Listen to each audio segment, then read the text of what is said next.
Welcome back to the Indianapolis franchise. We are at the end of the season here in Season 2, and we look forward to Season 3, where we'll be looking to be a competitive wild card team. After 2 years rebuilding, we are still probably in the rebuild, but now we start to see our young guys really come up in the organization and really make a difference. Well, this year we had the #1 overall pick in the draft, and we drafted Terrell Blake, an 18-year-old pitcher out of Troy, Michigan. He is playing in the high school All-American game, which we will see in a second. He will play on the national team. Another guy who will play on the national team is Bruno Reyes. Bruno Reyes went to high school in Miami his senior season, so he is eligible for this game. He will start in left field.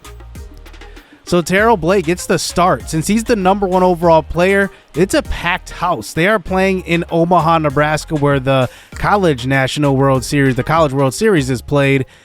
And here come the best high school players in the nation in this game. Terrell Blake, the first batter is Campos. He hits one down the left field line. Reyes almost gets to that one, but Terrell Blake does get a ground ball to second for the first out of this game. Second batter up, quick at the plate. He's going to hit a pop fly into foul territory. That's an easy one. Didn't even get down the third baseline at all. So here is Good to the plate now, and he will swing and miss at the inside cut fastball. Terrell Blake gets the American team down 1-2-3. Here is Bruno Reyes for his first at-bat of this game. He's hitting in that 5 spot. We'll see what he can do in his first AB. He hits one well down the right field line. That one will slice foul, though. 2-2 pitch. Low splitter. That's a swinging strike 3. And he cannot come through for the national team. Top 2 now. Here is an outside fastball. Terrell Blake gets another strikeout here, as that brings up Soto here in the 5th spot. This one is going to be a shallow fly ball to right field, and it will be run down for the second out of this inning. He could have back-to-back 1-2-3 innings to open this game. Here is Greg Schmidt to the plate. He will walk at the pitch up in the zone, and Blake surrenders his first walk. Next batter will come up, and he will also walk. So Blake in a little bit of trouble here, as now that brings up the next batter, but a backwards K, that is. And Blake gets to the first 2 innings. He will only pitch 3 innings in this game, since it is a All-American high school all-star game. So back to the top of the lineup here for the American squad, as Blake walks one guy, bringing up the second batter of the lineup again, and he will swing and miss. So Blake does have the ability to strike out batters. This is his 4th strikeout of the game, and now he has a chance to get his 5th here. Maybe the last batter he will face, but Good hits one to left center, and that one will get all the way to the wall. The run will come across the plate from first, and Blake almost had a near-perfect outing, but he gives up a run here in his final out. But we'll see if he can get out of this little jam. Runner on second base. Blake delivers. 1-2 pitch up in the zone. That's a swinging strike 3. And Blake is bringing the heat. I don't know if his fastball will be consistently up in the upper 90s. It'll probably be in the mid 90s, but he gets the swinging strike right there. Here is Bruno Reyes up to the plate here in his second at bat. He hits one well to short, and that one will be a single. You know, one thing I like about Reyes is that he does have a good combination of contact and power, especially for an 18-year-old. His ceiling is pretty low, but his floor is actually pretty high. This is probably right now the best he's going to be overall wise, but unless he outperforms his potential. So Reyes 1 for 3 in this game. Now for his final at bat, he gets one over the middle of the plate. Good timing on the swing, but just a fly ball to center. And that will do it for our All-Stars, our All-Americans in this game. We wanted to just player lock with them and see what they had here in this All-American game. And we saw some good things. At least we saw that Reyes got a hit, and then Blake struck out 4 batters as well in this game. But the AL does take care of the NL in this All-Star All-American game, 5-2. So So this one is a shorter episode because I do want to just highlight our draftees coming into the into our minor league system, and then also, obviously highlighting our players of the year. Now, like always, I will do our organization and also the Wranglers organization as well. But here are the stats for both the AAA and the AA teams.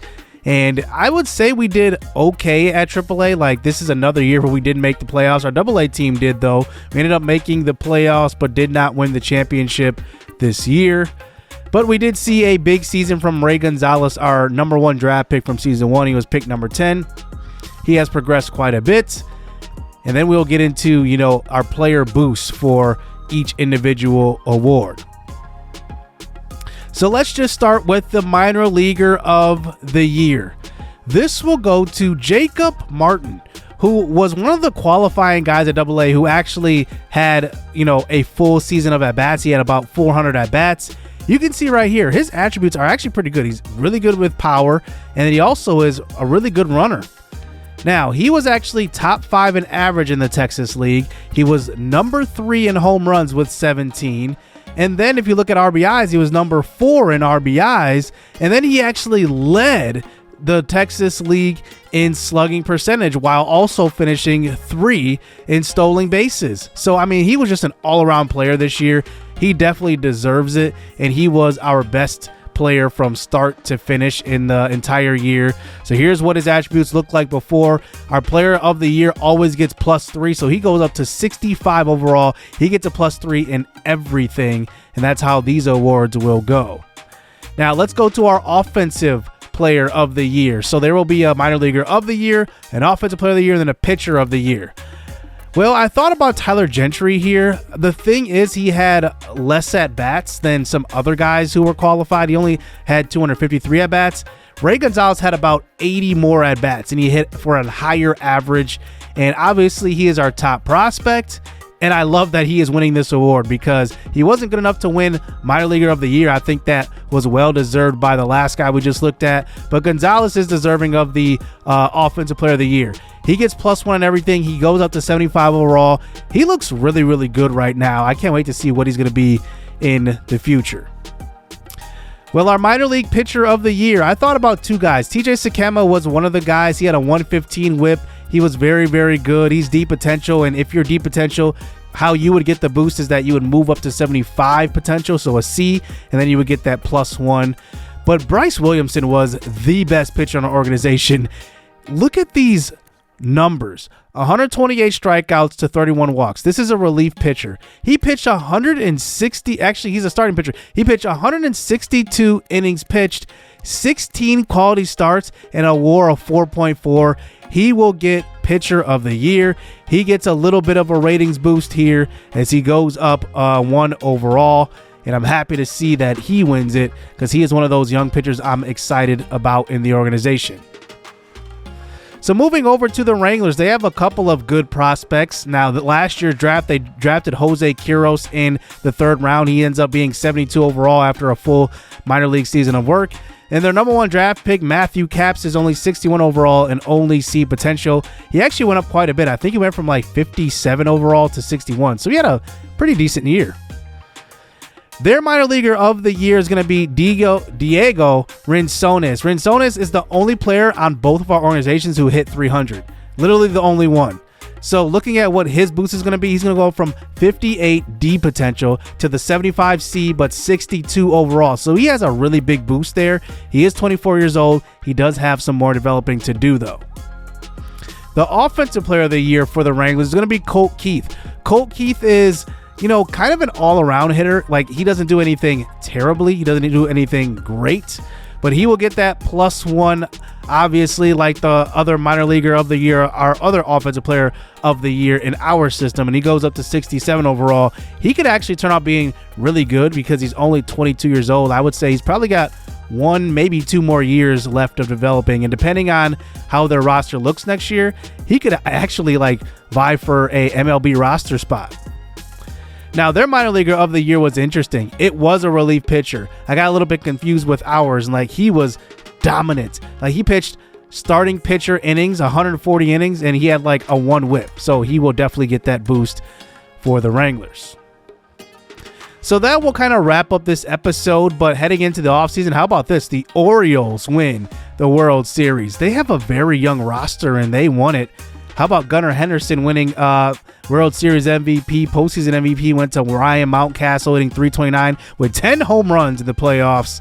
But a very good year from the young Orioles team. They are here to stay. They had 96 wins on the year, too, and they were a wild card team. And they just did their thing. They went to 7 games in the ALCS. They went to 6 games in the World Series. They went to, 6 games in the ALDS. I mean, they had a lot of tough battles. They pretty much went the distance in every single series. So that is going to do it here in season number 2. Next episode will be the offseason. Hope you guys enjoyed that one. And a little bit of a shorter episode this time. And I'm excited to get into it. I'm excited to see if, some of our young guys are ready for the show. Ray Gonzalez, specifically, I just don't know, but I guess we'll have to see who we go after in free agency also. Hit subscribe, hit that like button. Stay tuned. Let's get it. Let's go.